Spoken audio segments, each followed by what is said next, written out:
quotes from the chosen ones.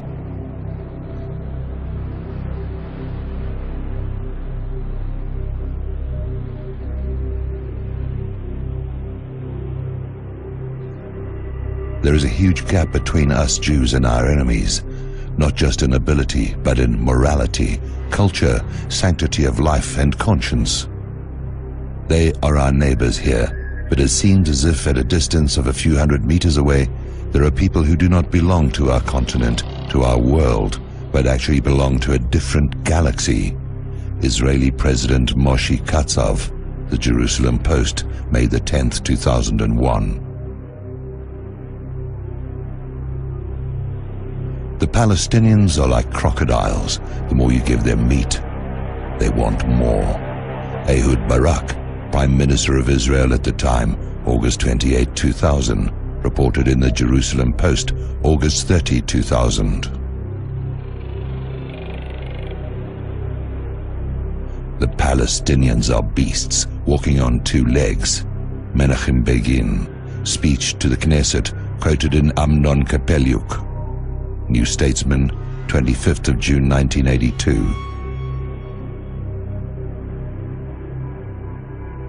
The Palestinians should be crushed like grasshoppers, heads smashed against the boulders and walls. Israeli Prime Minister at the time in a speech to Jewish settlers, New York Times, April 1st, 1988. When we have settled the land, all the Arabs will be able to do about it is to scurry around like drug cockroaches in a bottle. Raphael Eitan, Chief of Staff of the Israeli Defense Forces, New York Times, 14th April 1983. How can we return the occupied territories? There is nobody to return them to. Golda Meir, March the 8th, 1969. There is no such thing as Palestinians. They never existed. Golda Meir, Israeli Prime Minister, June 15th, 1969. The thesis of the danger of genocide was hanging over us in June 1967, and that Israel was fighting for its physical existence is only bluff, which was born and developed after the war. Israeli General Matityahu Peled reported in Haaretz, 19th of March 1972. David Ben-Gurion, the first Israeli Prime Minister. If I were an Arab leader, I would never sign an agreement with Israel. It is normal. We have taken their country. It is true God promised it to us, but how could that interest them? Our God is not theirs. There has been anti-Semitism, the Nazis, Hitler, Auschwitz, but was that their fault? They see but one thing. We have come and we have stolen their country. Why would they accept that?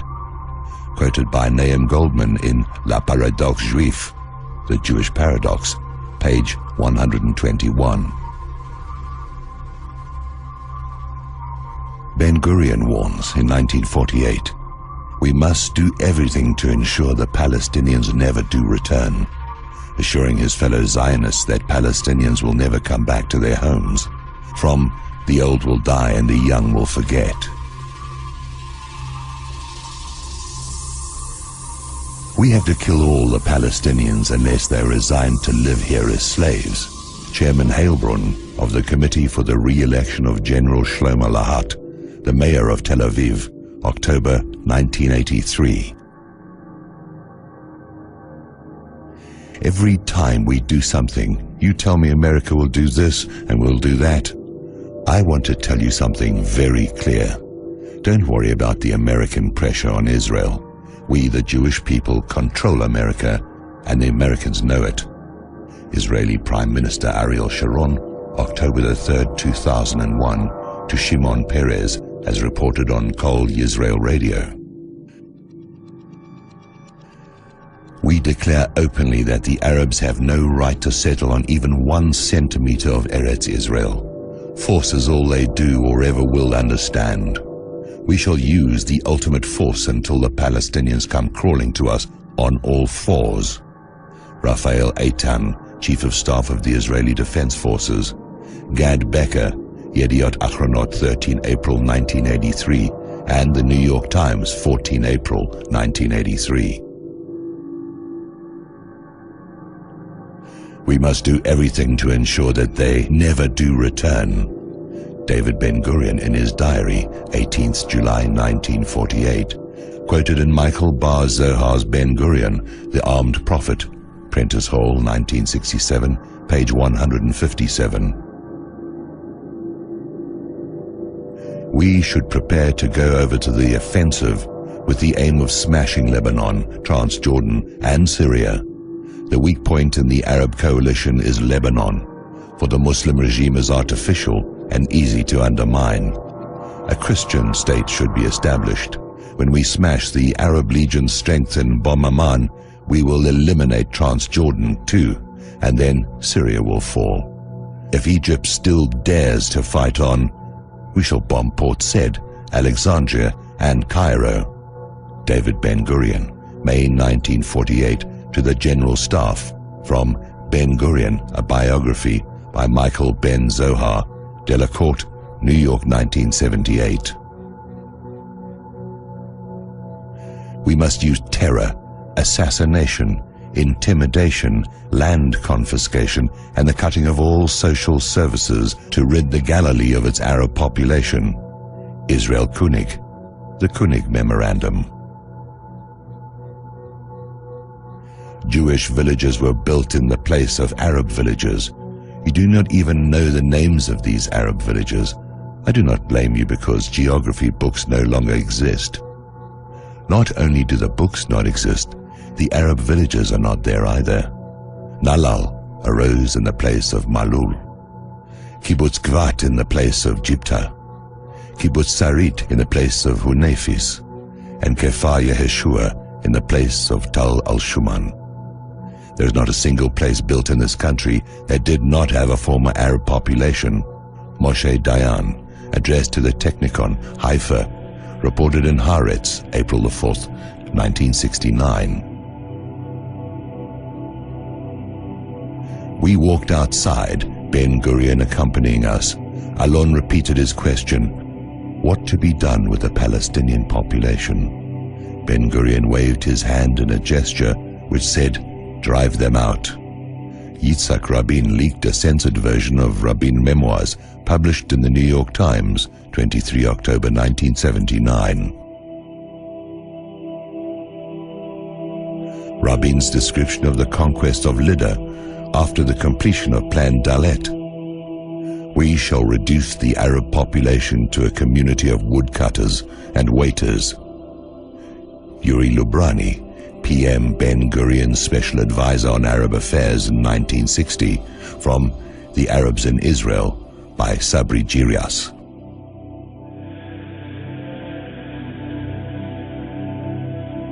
There are some of us who believe that the non-Jewish population, even a high percentage within our borders, will be more effectively under our surveillance, and there are some who believe the contrary. For example, that it is easier to carry out surveillance over the activities of a neighbor than those over a tenant, tend to support the latter view and have an additional argument, the need to sustain the character of the state, which will henceforth be Jewish, with a non-Jewish minority limited to 15%. I already reached this fundamental position as early as 1940, and it is entered in my diary. Joseph Weitz, head of the Jewish Agency's Colonization Department, from Israel, an Apartheid State by Yuri Davis, page 5. Everybody has to move, run, and grab as many hilltops as they can to enlarge the settlements, because everything we take now will stay ours. Everything we don't grab will go to them. Ariel Sharon, Israeli Foreign Minister, addressing a meeting of militants from the extreme right-wing Tzomet Party.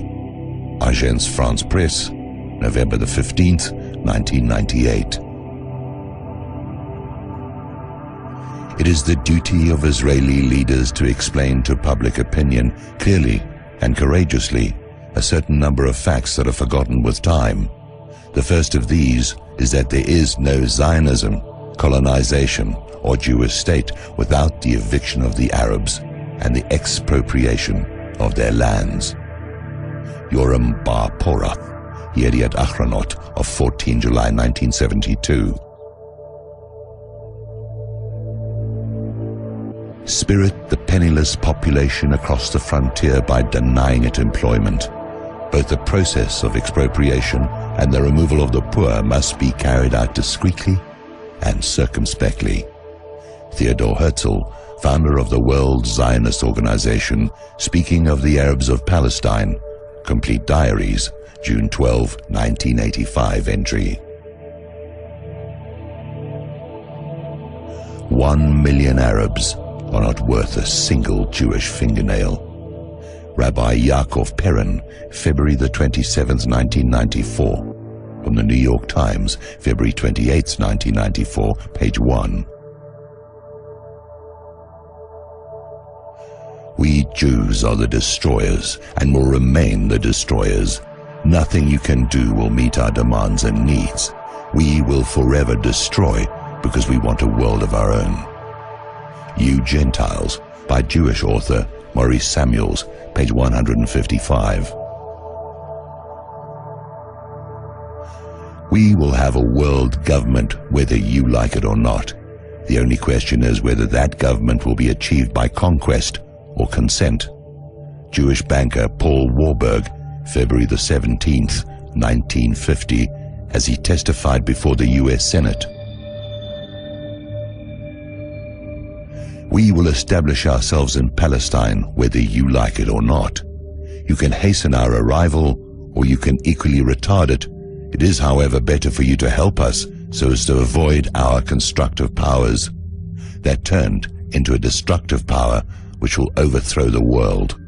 Chaim Weizmann, published in Jüdische Rundschau, number 4, 1920. Our race is the master race.